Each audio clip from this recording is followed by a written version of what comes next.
Empower ನ್ಯೂಸ್ಗೆ ಸ್ವಾಗತ. ನಾನು ಸುನಿಲ್ ಹೊಸಕೋಟಿ.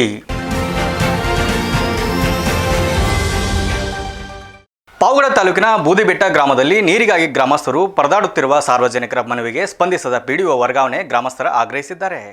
ಗ್ರಾಮ ಪಂಚಾಯತಿ ವ್ಯಾಪ್ತಿಯಲ್ಲಿರುವ ಬೂದಿಬೆಟ್ಟ ಗ್ರಾಮ ಪಂಚಾಯತಿಯ ಕೇಂದ್ರವಾಗಿದ್ದರೂ ಗ್ರಾಮದಲ್ಲಿ ಕುಡಿಯುವ ನೀರಿಗೆ ಹಾಹಾಕಾರ ಉಂಟಾಗಿದೆ. ಹಲವು ದಿನಗಳಿಂದ ನೀರಿಗಾಗಿ ಪರದಾಡುವ ಸ್ಥಿತಿ ನಿರ್ಮಾಣವಾಗಿದೆ.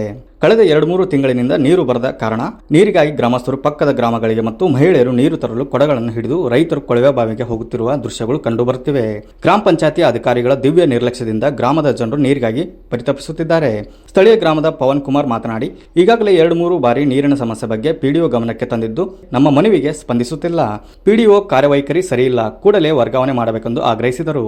ಗ್ರಾಮದಲ್ಲಿರುವ ಬಹುತೇಕ ಚರಂಡಿಗಳು ಸ್ವಚ್ಛಗೊಳಿಸದ ಕಾರಣ ಗಿಡಗಂಟಿಗಳು ಬೆಳೆದು ನಿಂತಿವೆ. ಕೊಳಚೆ ನೀರು ನಿಂತಲ್ಲೇ ನಿಂತು ಗಬ್ಬು ನಾರುತ್ತಿದೆ ಎಂದು ಆರೋಪಿಸಿದರು.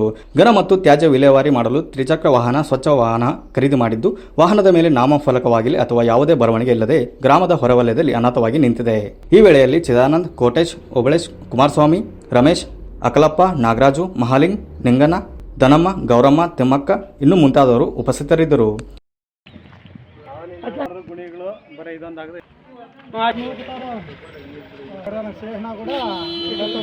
ಯಾವತ್ತು ಮಾಡಿಲ್ಲ, ಯಾವತ್ತು ಮಾತಾಡಿಲ್ಲ. ಗಾಡಿ ಎಲ್ಲಿದೆ? ಅದು ಸ್ವಚ್ಛವಾಗಿ ಅಲ್ಲೈತೆ ಗಾಡಿ, ಗುಡಿ ಮುಂದೆ ಐತೆ. ಅಲ್ಲಿ ಪಿಡಿಒ ಗಮನಕ್ಕೆ ತಂದಿದ್ದೀರಾ? ಪಿಡಿಒ ಗಮನಕ್ಕೆ 2 ಸಲ ಹೋಗಿದ್ವಿ. ಗ್ರಾಮಸ್ಥರೆಲ್ಲ ಹೋಗಿ ತಂದಿದ್ವಿ. ಯಾವುದೇ ರೀತಿ ಇವರು ಸ್ಪಂದಿಸ್ತಾ ಇಲ್ಲ, ಏನೇ ಕೆಲಸಗಳು ಮಾಡಿಸ್ತಾ ಇಲ್ಲ. ಸರಿಯಾದ ಬೀದಿ ಚರಂಡಿ ವ್ಯವಸ್ಥೆ ಯಾವುದೂ ಇಲ್ಲ. ಇಲ್ಲಿ ಒಂದು ಟ್ಯಾಂಕರ್ ತರ್ಸಕ್ಕಾಗಲ್ಲ, ನೀವು ತರಿಸ್ರಿ ಅಂತ ನಮ್ಗೆ ಹೇಳ್ತಾ ಇದಾರೆ. ಇವ್ರಿಗೆ ಒಂದು ಟ್ಯಾಂಕರ್ ನೀರಿನ ಟ್ಯಾಂಕರ್ ತರ್ಸಕ್ಕೆಲ್ಲ ನಮ್ಗೆ ಬಿಡ್ತೀವಿ ಅಂತ ಹೇಳ್ತಾರೆ, ಹೋಗ್ತಾರೆ. ಒಂದು 10 ನಿಮಿಷ ಕುತ್ಕೊಳ್ಳಲ್ಲ, ಹೊರಡ್ತಾರೆ ಇವರು.